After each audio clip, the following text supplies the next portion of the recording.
the second chance. The church bells rang in the crisp autumn air, echoing across the small town of Maplewood. The wedding was the kind of event that pulled everyone back home.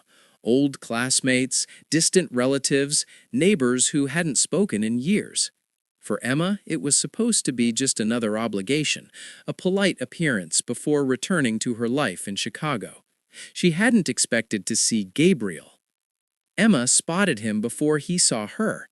He stood near the entrance, tall and composed, his suit perfectly tailored, his smile faint but familiar. 10 years had passed since they last spoke, 10 years since they had broken up on the edge of the football field, both too young to understand how love could bend but not break. Back then, Emma had dreams of medical school, of saving lives in bustling hospitals far away from Maplewood. Gabriel had wanted something different, to stay close to home, to build a career in architecture, to design spaces that carried meaning.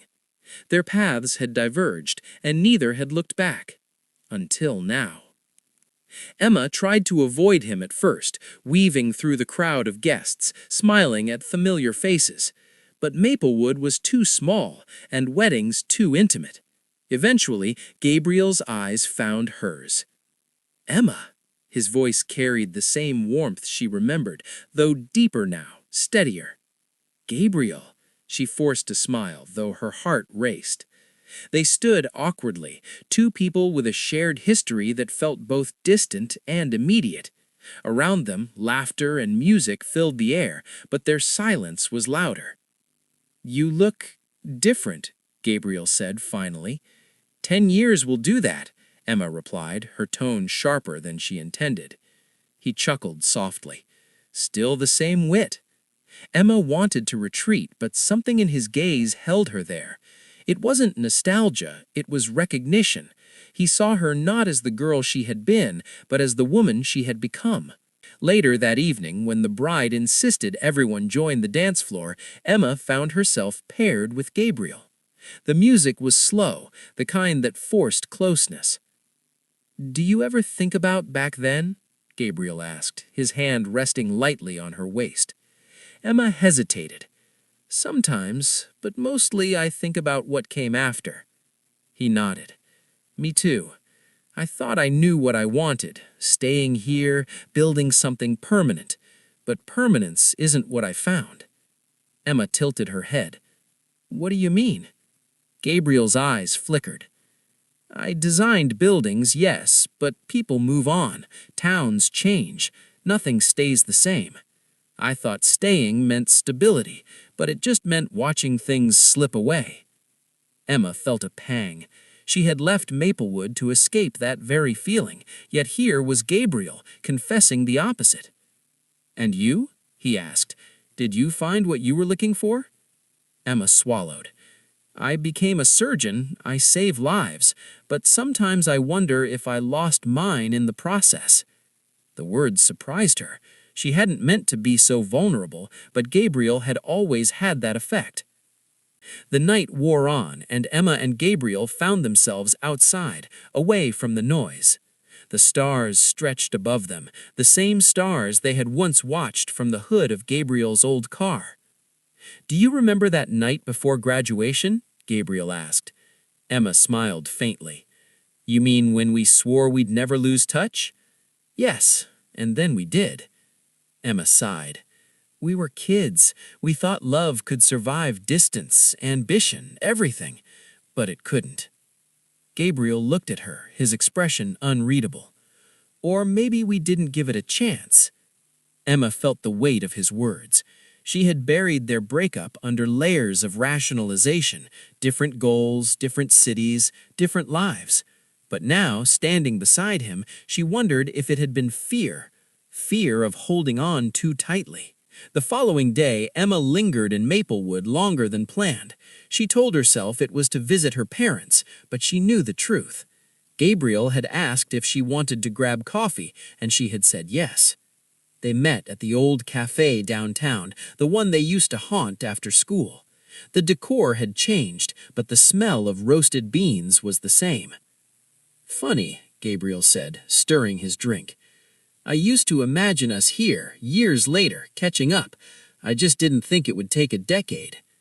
Emma laughed softly. Life has a way of rewriting our timelines. They talked for hours about careers, failures, small victories. Emma shared stories of long nights in the operating room, of patients who lived and those who didn't. Gabriel spoke of projects that never materialized, of designs that were altered by recognition. Yet beneath the conversation was something unspoken, the spark. It hadn't vanished, it had matured, deepened, waiting for acknowledgement. That evening, Emma sat in her childhood bedroom, staring at the ceiling. She thought about the life she had built, her apartment in Chicago, her colleagues, the endless rush of surgeries and conferences. It was a life of achievement, but also of solitude.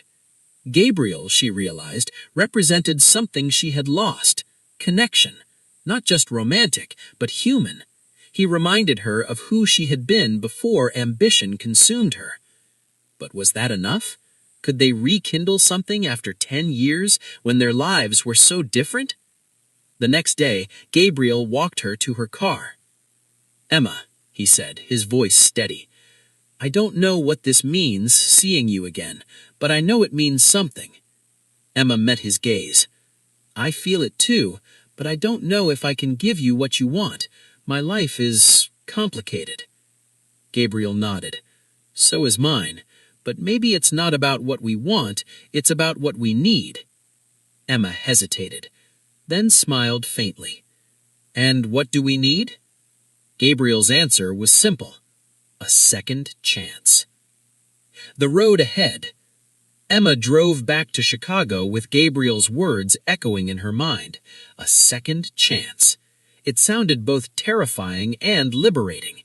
Over the next weeks, they began to talk. Calls, messages, visits when schedules allowed. It wasn't easy. Emma's hours were long, Gabriel's projects demanding, but they carved out moments, small but meaningful. They didn't pretend it was the same as before. They acknowledged the distance, the differences, the scars of the past. Yet they also recognized the possibility of something new. Not a recreation of teenage love, but a mature partnership built on resilience. One evening, Emma stood on her balcony, phone pressed to her ear. Gabriel's voice carried through the line.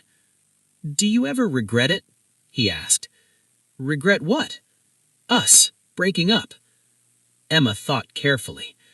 "I regret not believing we could survive it, but maybe we had to break to understand how to mend." Gabriel was quiet for a moment. Then he said, "So maybe this time we don't let go."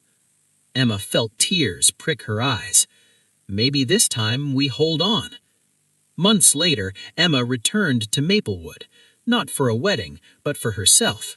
Gabriel met her at the cafe, the same place where they had rediscovered each other. They didn't need grand declarations, their presence was enough. Emma realized that love wasn't about perfect timing or flawless choices. It was about courage, the courage to face who they were, who they had become, and who they could be together. The spark had survived 10 years, distance and doubt. Now it was theirs to nurture. And as they walked through the town that had once been their beginning, Emma knew this was their second chance.